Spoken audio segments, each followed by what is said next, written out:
In this video, I'm going to teach you how to automatically set contacts as marketing using forms and workflows in HubSpot.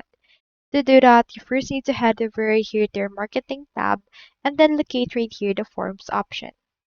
Once you have done that, you can either create a new form or edit an existing form that you currently have. So on my case, let me head over and then edit an existing form. Let's edit right here this one. Once you have chosen this, it will open right here your actual editor for your forms. With this, you can set your form submission action.